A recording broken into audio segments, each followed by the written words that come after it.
Hello, it's Dr. Casey, and we are here for tea time with my friend and colleague, Emma, Dr. Emma Cooke.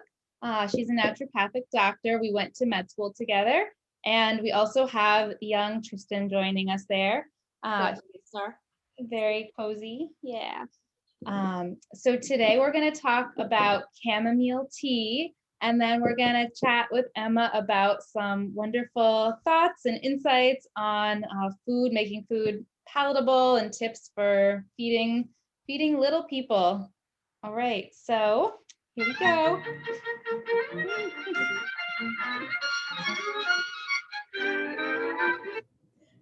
Okay, so chamomile tea. Chamomile tea is a nice lighter tea. It's very relaxing for the body, and it's really nice to have later in the day, in the evening time, because it can give you a gentle, relaxing effect. And Emma, if you want to chime in at all, feel free to. But chamomile can be really just relaxing for the body. Some research has shown that it can even be supportive for those dealing with depression. And chamomile, relaxing wise, it's relaxing for the mind, but also physically, like the muscles and including the muscles in your digestive tract. So chamomile can be settling for the stomach. It can help to kind of calm down your bowels, your gut, if things are cramping or moving a little bit faster than you want. It can potentially reduce diarrhea or looser stool. It can also, thinking about relaxing, it can also help if you're having any kind of like tension related headaches, stress related headaches, just kind of easing things in the body, relaxing things. Sometimes we're clenching our muscles and we don't even know it, in the head or in different parts of the body.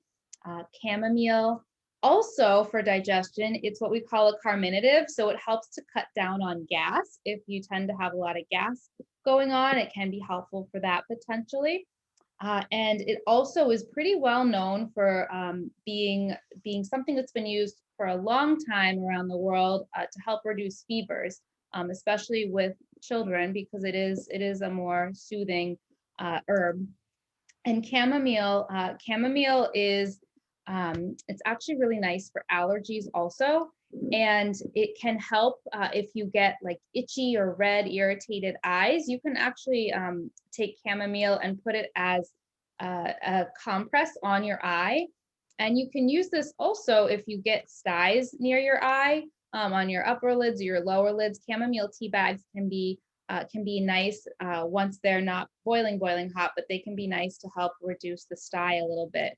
Chamomile also has a little bit of antimicrobial properties, so that can help with the sty too. Chamomile, like so many, like all of our plants, really, it has so many different properties. It doesn't just do one thing. So we're touching on a lot of different body systems here, but it's because it's a plant with so many different beautiful constituents. And I think that's pretty much what I wanted to mention with chamomile. It's just a really nice, relaxing plant. Emma, do you have anything in particular that you love about chamomile that you I like believe to it's pretty easy to grow. Growing up, my mom had it in her yard, so it's something that you could grow at home and pretty easily dry and make into a tea yourself. do? I love that. Yeah, especially right now with the pandemic, that could be a nice something to do for people. Um, Backyard wildcrafting. Yeah, and if anyone does like facial steams, you can use chamomile in like whatever else you're using as a facial steam. If you have, other herbs in there, it can be nice and soothing. And when you make the tea, it's kind of like a light yellow color. I don't think you can actually see in my cup, no, because I've drank most of it. But it's like a nice light yellow color. It has a really mild flavor, and it's just very, very soothing. If you're having a little bit of difficulty, relaxing at night in the evening, you could have a cup of tea before bed, just probably not too close to bed so that you're not having to get up and pee during the night, right? That can impact your sleep more. So like an hour before bed, you could try a cup of chamomile if you want to, and small sips are usually nicer than big gulps. Yeah, so chamomile, wonderful, wonderful tea that we use. So now let's talk a little bit with Emma, Dr. Emma Cooke. So again, Emma's a naturopathic doctor. She practices in Fairfield, Connecticut, and it looks like young Tristan is awake too. Uh, And you can hear my daughter somewhere off camera crying over something. Aw. Something terribly tragic, I'm sure. My daughter Maggie's 3, and my son is 11 months old. My little pandemic baby, born right at the worst of it. And he's just learning to really get into that stage of eating. He's a really good eater right now because he's in the great baby phase where they eat anything that you put in front of them, whether you season it or not, whether it's all green. And my daughter is in that fun stage where they only eat like 4 different foods for whatever reason. Um, and I used to have a lot of like little tricks about making things palatable. There's a lot of things that I'll do to I'll make loaves that have spinach and or breads that are packed with zucchini so you can hide your vegetables, which That. which is great if you really want to get the vegetables in them. There's conflicting approaches though, because some of the parenting things that I've read say that hiding vegetables in your kids' food makes you complacent in letting them not eat vegetables because they don't know they're eating it. So they think they're eating chocolate chip bread. They don't know that it's filled with zucchini and flaxseed and it's made with whole wheat flour.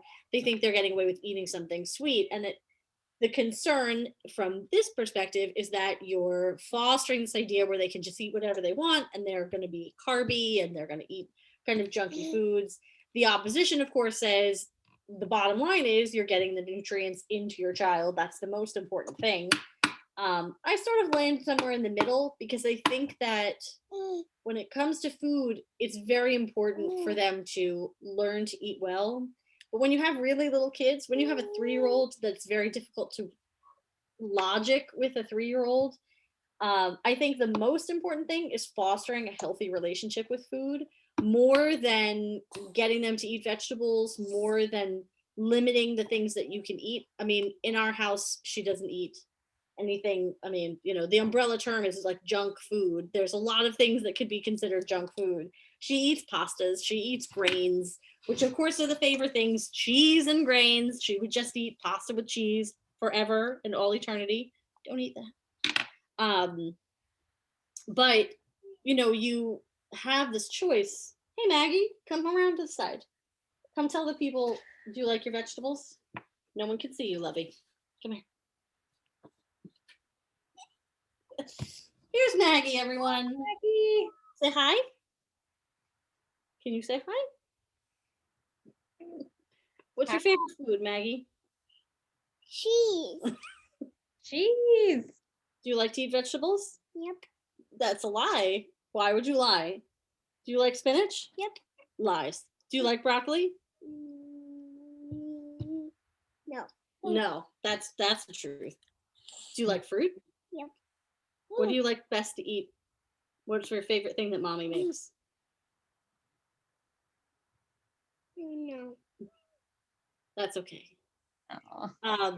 When you're feeding them, you get to this point where they start to around, depending on the kid, but around 18 months to 2.5 years. What's this? This is tea, baby. I'm having some hibiscus tea. It's hot, so don't touch it. They start to refuse to eat the things. Thirsty. So go downstairs and get your cup. Get your seltzer.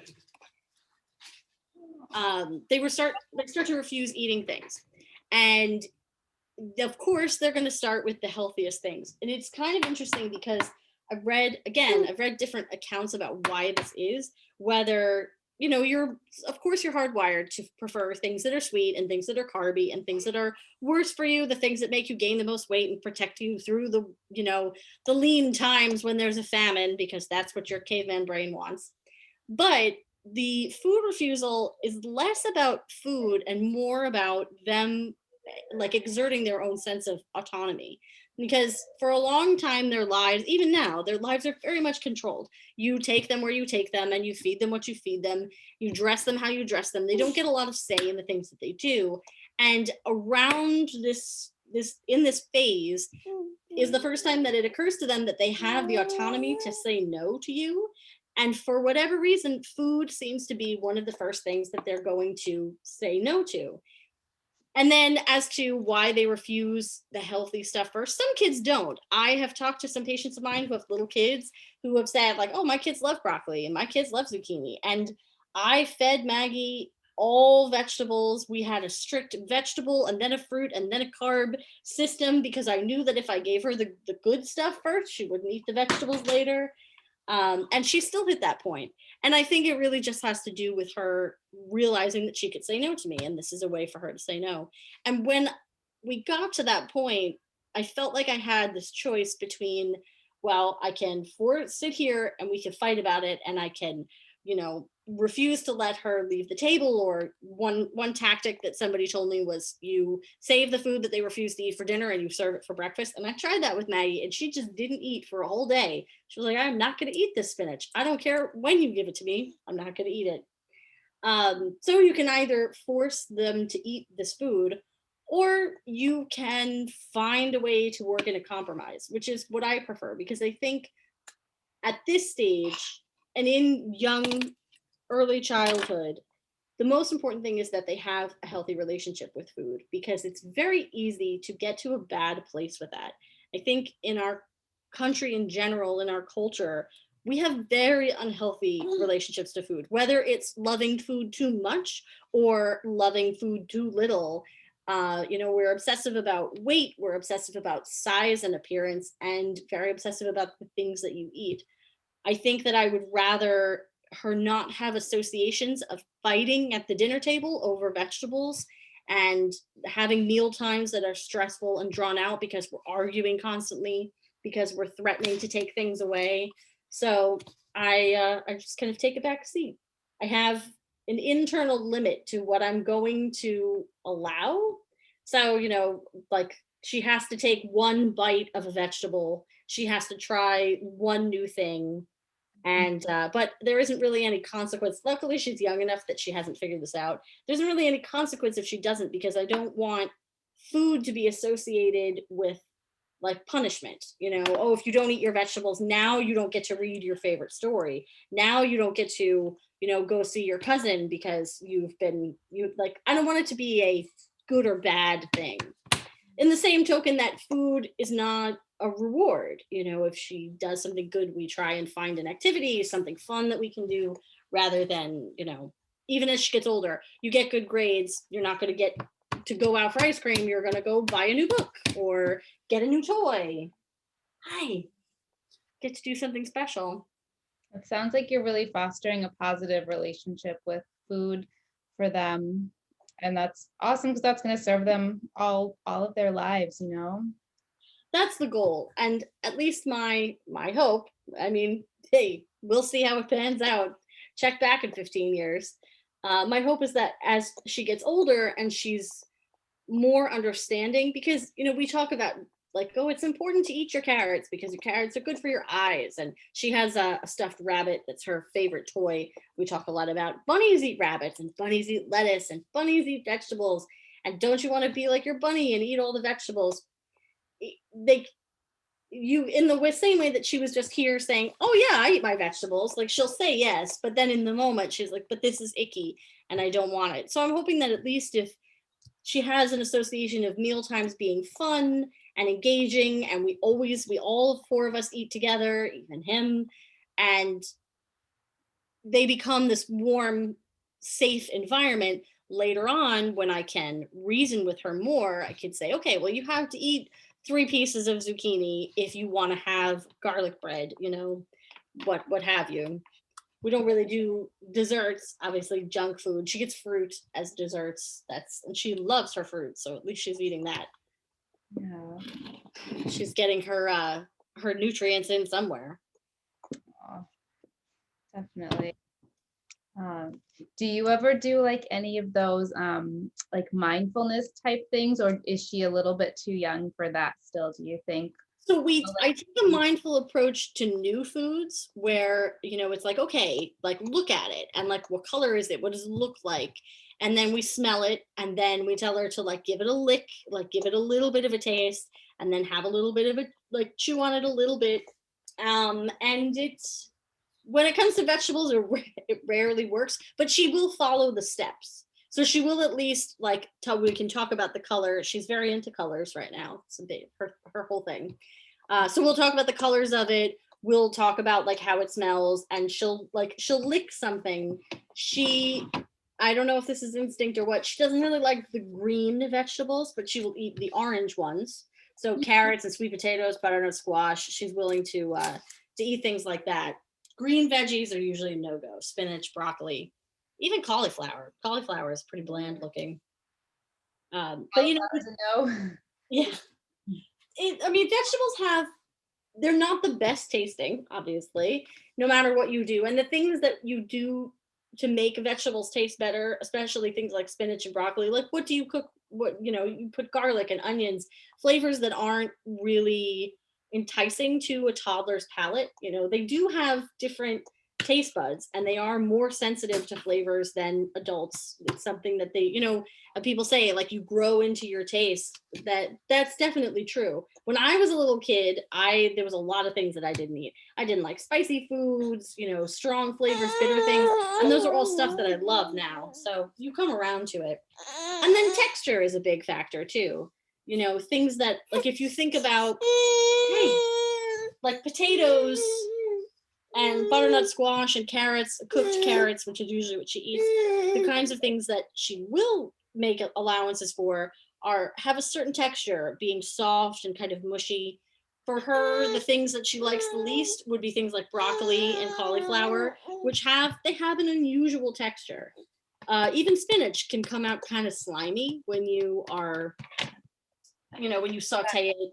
That combination of textures sometimes in like the broccoli and the cauliflower. And texture is a big factor for kids. I mean, my kids aren't neurodivergent, but especially if you do have kids that are, but even kids that aren't neurodivergent, it's still the way something feels in your mouth. Spinach is actually a good example of that, because it has that iron grittiness to it that people find, unappetizing sometimes. Mm-hmm. So I think what I try to do is, if she doesn't like something, at least help her identify what she doesn't like, so that she's at least, like in contact with how she's feeling about something. I mean, that's something you're doing at this stage of life anyway, is trying to engage them with their emotions, because they feel all their feelings at the same exact time, and they'll be laughing and crying and hysterical all at once. So trying to guide them into a place where you can say, okay, well, you fell down and that made you sad, or, you hit your brother and that made me feel sad, and now you don't get that toy and that makes you sad. But to try and engage, like, well, you don't like this, but tell me why. What is it that's unappealing? Because I think at least if I can help her identify what she doesn't like, maybe we can find a way to make that better. If you don't like the crunch of a carrot, you can cook it. If you don't like how that spinach is slimy, you can eat it while it's raw. Yeah. And all that's well and good. And then in the end, she's just like, but all I want to eat is macaroni and cheese. And you think, well, does my kid eat tonight, or does she go to bed hungry? Yeah. Well, I acknowledge you for doing so much to, give them good relationships with food and really foster all of that. Every moment that you're doing that, it's something that's building for them good stuff. Good stuff. Because we grow not just physically, but mental, emotionally, everything, it's all important. Everything. It's one of the fascinating things about having a kid around like the 3-4-year-old age, is that, like, literally everything is a lesson. Everything is a lesson. Everything, they're learning absolutely everything at once. How to talk to other people, how to relate to you, how to put things together, how to take things apart.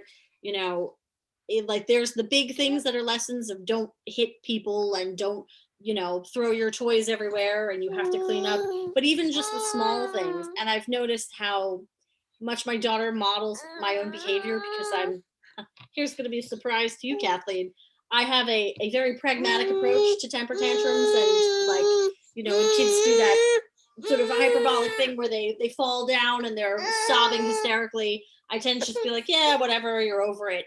And I hear my daughter doing that to Tristan when Tristan's having a little fit, which is a very different kind of fit. For example, he's having a fit right now. When he has a fit over something, she'll say to him in a very calm voice, like, calm down, Tristan. It's not that bad, which is what I say to her. Hey, I find that very funny. No, don't eat that end. I can hear you. I can hear your approach. Oh, well, it's so good to connect with you and talk with you on here for tea time and with Tristan and Maggie too.